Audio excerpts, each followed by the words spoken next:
स्वागत है दोस्तों एक बार फिर से आपका हमारे चैनल बिहारी फनी फैमिली में। साथियों, मैं इस चैनल पर शिक्षा विभाग से जुड़े हुए तमाम खबरों को लाता रहता हूं, तो यदि आपने हम अभी तक हमारे चैनल को सब्सक्राइब नहीं किया है तो चैनल को सब्सक्राइब कर ले और बेल आइकन को दबा दे ताकि वीडियो का नोटिफिकेशन सबसे पहले प्राप्त हो। साथियों, यदि आपने बीपीएससी टीआरई 2.0 का परीक्षा दिया है और यदि या आप परीक्षा देने वाले हैं तो यह वीडियो आपके लिए है। क्या आपने भी यह गलती कर दिया है या करने वाले हैं? तो देखिए इस संबंध में इससे जुड़ा हुआ यह अतुल प्रसाद जी का बयान।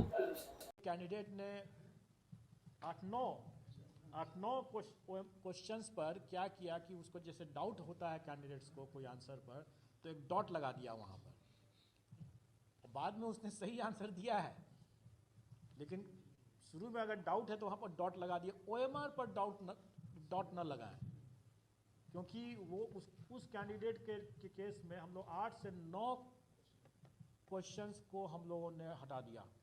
उसका करेक्ट आंसर था, लेकिन चूंकि उसने बगल में दूसरे गोला के अंदर में भी अगर डॉट लगा के रखा था, और हमने जैसा बताया कि हम मैनुअली चेकिंग करते हैं, बहुत अफसोस है मुझे कि उस कैंडिडेट का उसके कारण से नहीं हुआ। अगर कोई संशय है तो अपने बुकलेट में लगाए ना, क्वेश्चन बुकलेट में अपना गोला लगाएं, डॉट लगा दें, बाद में आप उसको भर दें, फाइन। लेकिन अगर ओएमआर में अगर डॉट लगा देते हैं, और मेरा सिस्टम इस बार ज़्यादा तगड़ा भी है, तो वो पहले तो वो वहीं से डिटेक्ट हो जाएगा और वहीं से आपको आउट कर देगा, और अगर वहाँ से नहीं भी होगा तो मैनुअली भी हम लोग उसको चेकिंग करेंगे और वहाँ से आउट हो जाएगा। तो इसलिए अभ्यर्थी ऐसी कोई गलती ना करें, साफ़ सुथरे तरीके से करें। कोई संशय है तो अपना बुकलेट में लगाएं, बाद में लगाएं, एक ही आंसर लगाएं। एक से अधिक लगाना उनके लिए आत्मघाती हो जाएगा, यूटिलाइज नहीं कर सकते हैं। ऐसी किसी परीक्षा में अपने क्वेश्चन बुकलेट पर उसको रफ करना, कोई कैलकुलेशन है तो अपना कैलकुलेशन कहाँ करेगा वो? अगर कोई मैथमेटिक्स का कोई सवाल है तो कैलकुलेशन करेगा ना, किसी चीज़ पर करेगा ही, तो कहाँ करेगा वो? इसलिए वो चीज़ नहीं है, वो एक बहुत एक्सट्रीम आप एग्जाम्पल दे रहे हैं, वो ऐसा कोई जनरलाइज नहीं कर सकते हैं उस चीज़ को। और मैं इसी संबंध में मैं एक जानकारी दे दूं कि आपने तो बताया कि वो ओवर एक स्ट्रिक्ट हो गए, लेकिन कुछ ऐसे जगह सेंटर्स में हम लोगों को हम लोग तो हमेशा परीक्षा लेते ही रहते हैं, उसके बाद भी कई परीक्षाएं हो चुकी हैं। और अभी आपकी जानकारी के लिए बता दूं कि एक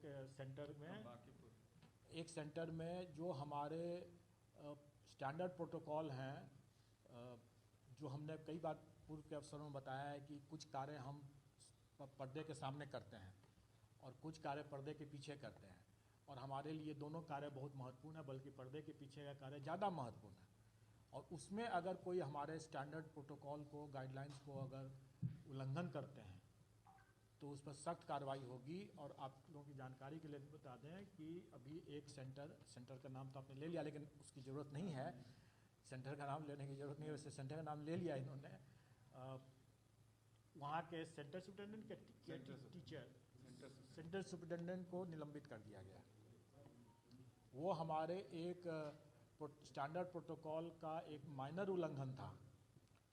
लेकिन होता क्या है कि अगर माइनर उल्लंघन ही कभी कभी बहुत आत्मघाती हो सकता है, उसी के कारण से पूरी परीक्षा प्रभावित हो सकती है।